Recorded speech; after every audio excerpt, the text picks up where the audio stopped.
Assalamualaikum pemirsa, jumpa lagi masih seputaran pada kompresor ya. Untuk kesempatan kali ini saya berbagi tips untuk membeli kompresor second tipe oil free, oilless, yang sebelumnya kan untuk tipe direct driven ya, yang pakai oli, lalu untuk tipe yang memakai panel seperti itu. Nah, untuk kesempatan kali ini saya berbagi tips untuk yang tipe oilless. Oke, langsung aja kita bahas satu persatu ya. Kita bisa teliti bagian tabungnya. Nah, untuk tabung ini air itu kan mengantung di area bawah ya. Jadi keropos atau kebocoran itu cenderung di bagian area bawah sini. Jadi teman-teman bisa cek untuk area bawah sini apakah ada yang keropos. Kalau sudah dipastikan nggak ada yang keropos, selanjutnya kita bisa ke bagian tap-tapan ya untuk pembuangan airnya. Nah, kebetulan di sini tap-tapannya ini patah, jadi ini nanti susah ya untuk ngetapnya, jadi harus dibuka semua. Oke, nanti kita perbaiki. Selanjutnya kita bisa, yang paling mudah dulu kita cek bagian otomatis ya. Jadi otomatisnya ini masih berfungsi apa tidak. Nah, ini kebetulan ini patah ya teman-teman, jadi nggak ada bautnya, jadi nggak bisa dibaut.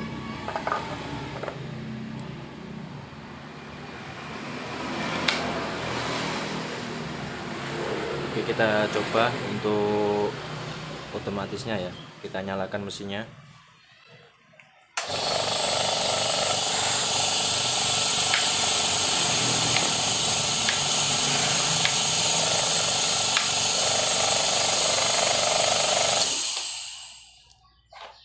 Nah, ini otomatisnya nggak berfungsi teman-teman. Kalau saya amati,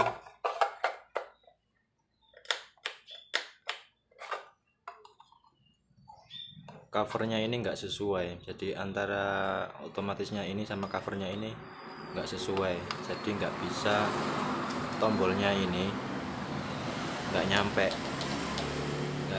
nyampe untuk mendorong pelatu ini ya,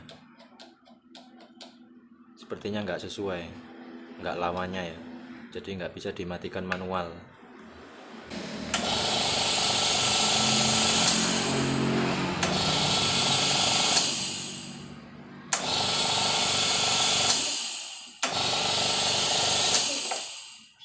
Oke, untuk otomatisnya ini,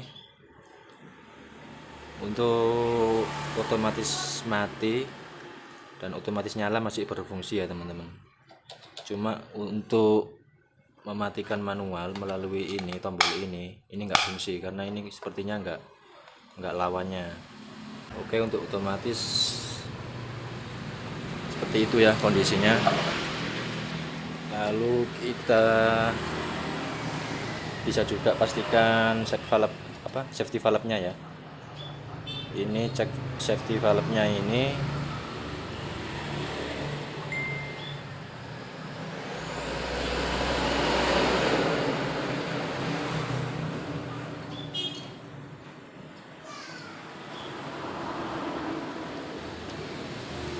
Untuk safety valve-nya ini sepertinya ceket ya teman-teman, nggak bisa ditarik, harusnya ini kan bisa ditarik. Mungkin ini bisa aja hanya kotor atau memang sudah rusak, nanti kita cek belakangan. Nah, teman-teman bisa pastikan juga ya, safety valve ini juga penting, ini nggak berfungsi. Oke, selanjutnya kita, karena ini tipe oilless yang menggunakan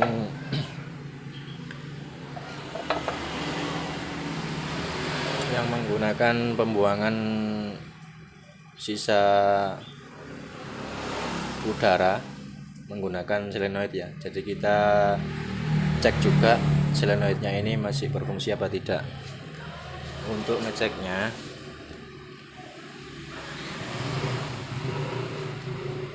saya masukkan arus, nanti di sini terdengar suara cedik-cedik teman-teman.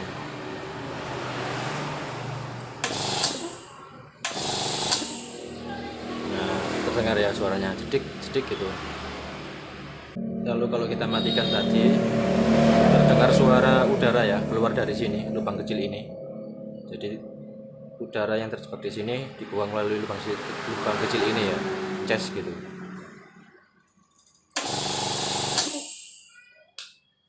Nah, untuk tipe solenoid kebetulan ini ada indikator lampunya. Nah, teman-teman bisa lihat di sini ya. Nanti ada indikator lampu menyala ketika arus masuk.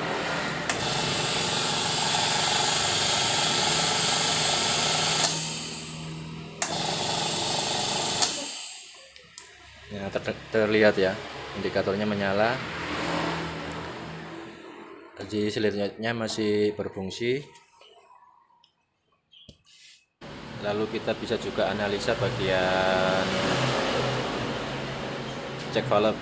Jadi cek valve itu untuk tipe yang ini ya, yang memakai solenoid.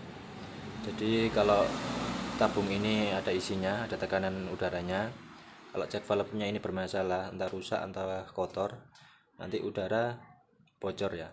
Nah, kebocoran itu udara akan kembali melalui lubang sini, lubang solenoid ini. Jadi nanti udara bertekanan, jika cek valve-nya ini mengalami kebocoran, entah rusak, entah hanya kotor aja, nanti udara kembali keluar. Jadi udara kembali keluar akan melalui lubang di solenoid yang kecil ini. Jadi keluar ces gitu pada saat posisi kompresor mati ya. Jadi ada dua kemungkinan. Jadi kalau kita nyalakan seperti ini, kalau di sini keluar angin pada posisi menyala, itu solenoidnya yang bermasalah. Nah, ketika kompresor sudah otomatis mati atau dimatikan, tapi udara keluar melalui sini, itu cek valve-nya yang bermasalah. Jadi udara di dalam tabung kembali naik, kembali keluar melalui lubang sini. Jadi seperti itu ya, bisa dipahami ya. Kalau posisi nyala kok ada udara keluar dari sini, solenoidnya yang bermasalah. Bisa dari lilitannya yang lemah atau ada kotorannya. Oke ya, jadi untuk solenoid dan cek valve seperti itu. Nah, sekarang kita tentu ke bagian mesin ya.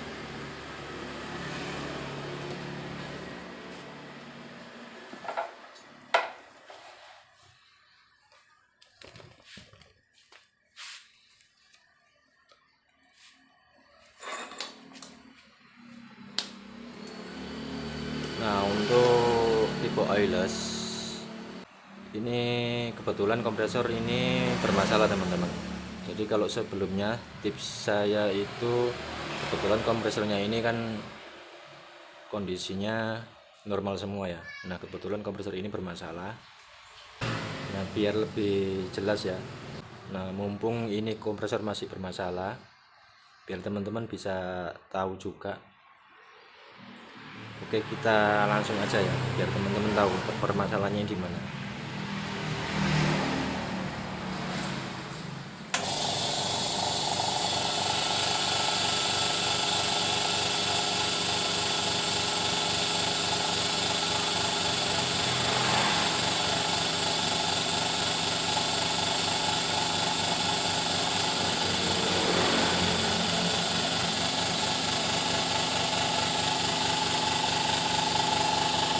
Nah, di sini saya amati untuk jarum pressure gauge-nya ini naiknya kurang cepat ya. Jadi saya rasa pengisiannya ini agak sedikit lambat.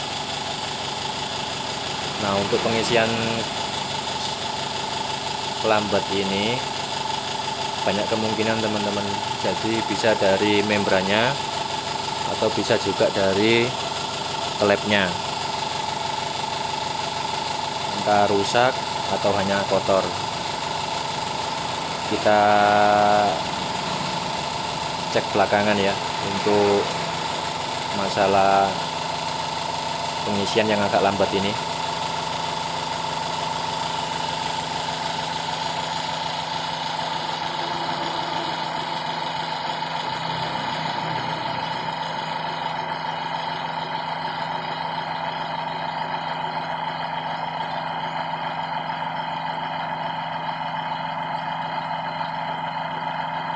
Ini untuk ngecek mesinnya ya teman-teman. Jadi untuk ngeceknya itu kita harus nyalakan dulu sampai mesinnya ini panas juga. Jadi nanti ketahuan performa mesinnya ya, dari dinamonya dan mesinnya juga.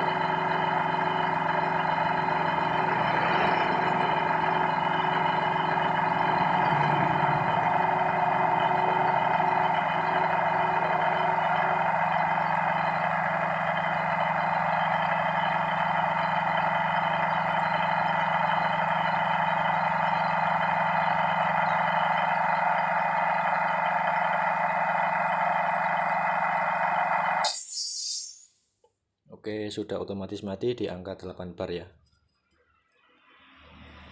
Jadi bisa dipastikan juga untuk otomatisnya ini masih berfungsi normal. Hanya saja covernya ini enggak sesuai, jadi nggak bisa dimatikan secara manual. Jadi ini nggak berfungsi. Cuma untuk otomatisnya ini masih berfungsi. Teman-teman bisa lihat ya, tadi saya hidupkan, dinamonya ini nyala, mesinnya nyala, ngisi juga di 8 bar, otomatis mati. Nah teman-teman bisa cek ini jarum pressure gauge-nya ini kan sudah otomatis mati ya. Jadi teman-teman bisa amati jarum pressure gauge-nya ini bergerak turun apa tidak.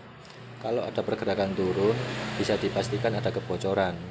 Nah untuk kebocoran itu banyak teman-teman, bisa dari pemasangan pressure gauge di bagian dratnya itu ada yang kendor atau kurang pas, jadi bocor di bagian dratnya. Juga bisa dari keran, jadi dari keran sini, dari dratnya juga bisa, atau juga bisa dari kerannya itu sendiri. Lalu bagian ini juga tap pembuangan di area dratnya ini. Nah untuk ngeceknya itu teman-teman bisa kasih air sabun ya, kalau jarum pressure gauge-nya ini turun. Nah ini kebetulan kan nggak turun. Kalau ada pergerakan turun, teman-teman bisa cek seperti itu. Nah juga dari safety valve, bisa dari safety valve itu sendiri atau hanya dari bagian dratnya.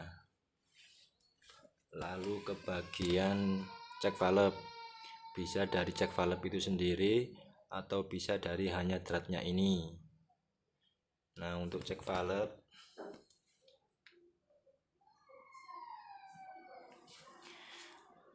seperti yang saya jelaskan tadi ya, kalau check valve itu kotor atau bermasalah atau rusak, udara akan kembali keluar ya, kembali keluar.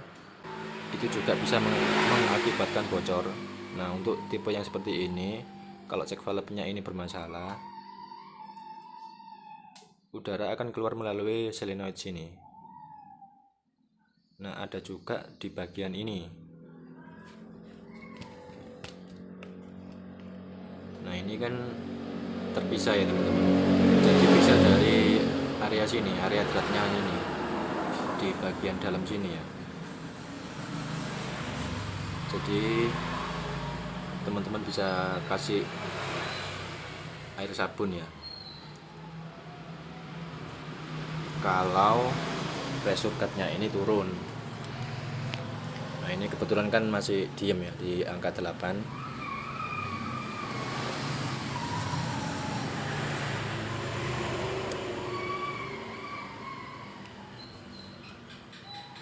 Oke teman-teman, jadi seperti itu ya. Nah untuk mesin ini teman-teman bisa lihat sendiri ya. Tadi saya nyalakan, ngisi otomatis juga. Tapi ini belum tentu teman-teman. Kita cek itu beberapa kali. Jadi ini tadi kan dari kosong ya. Dari kosong saya nyalakan penuh, otomatis mati. Nah sekarang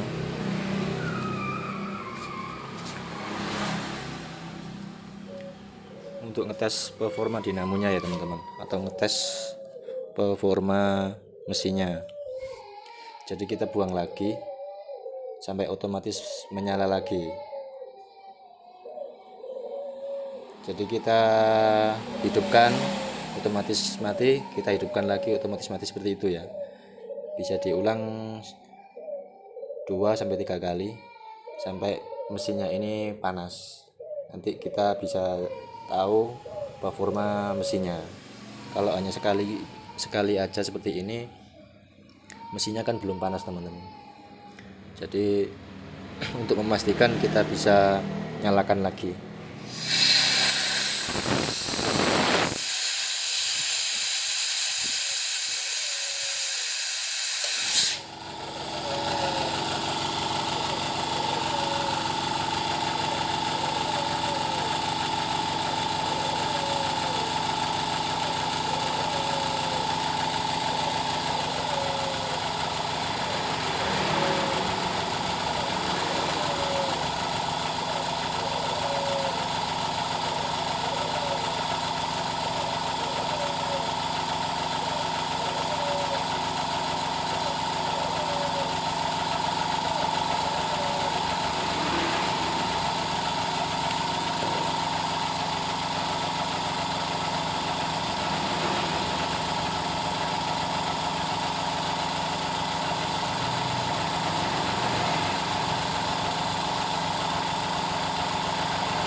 Oke ya, 2 kali kita nyalakan lagi.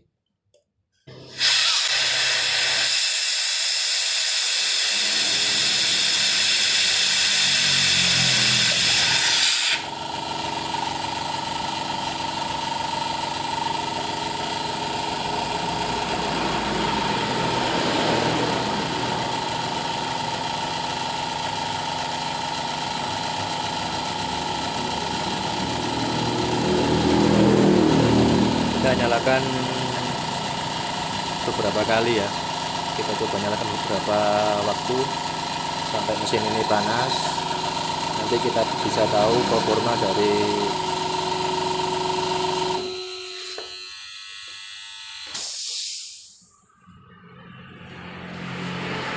Nah seperti itu teman-teman. Nah teman-teman bisa lihat ya, tadi saya cabut karena langsung protek, jadi dinamonya langsung mati ya. Ini saya coba nyalakan lagi.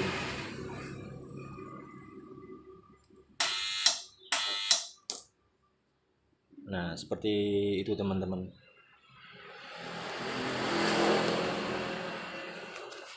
Nah ini posisi sudah panas mesinnya, belum otomatis mati ya, tapi sudah protek, sudah nggak mau hidup lagi.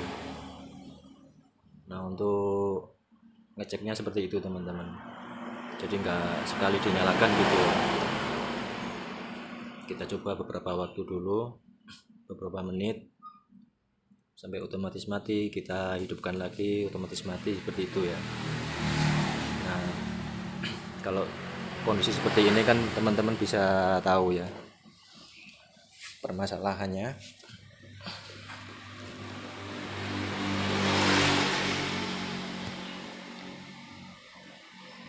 Nah ini problemnya kan teman-teman bisa lihat sendiri ya, kalau panas mesinnya protek, nggak mau hidup lagi.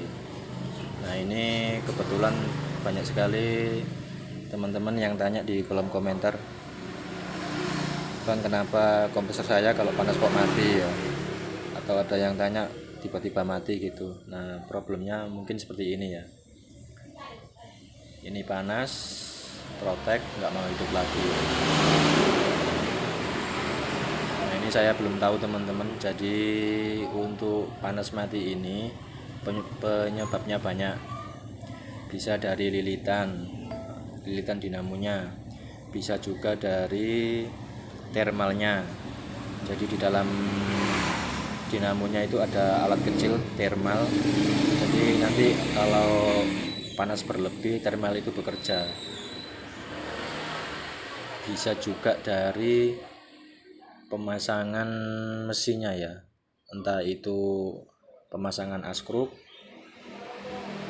pemasangan setang, atau pemasangan membran, banyaklah. Nanti itu juga bisa mengakibatkan panas. Jadi nggak melulu dari dinamo. Jadi penyebab panas itu banyak. Jadi permasalahan yang seperti ini tuh apa ya, penyebabnya itu banyak lah teman-teman. Kalau dari kapasitor itu awal start aja, jadi enggak seperti tadi kan saya coba agak lama ya. Kalau biasanya kapasitor itu ini ya, start awal sudah nggak mau, paling dinyalain sekali 2 kali sudah nggak mau. Nah ini kan sudah cukup lama ya kita pakai, baru dia nggak mau berputar atau protek. Memang untuk kapasitor itu kan biasanya dengung. Nah ini juga dengung ya.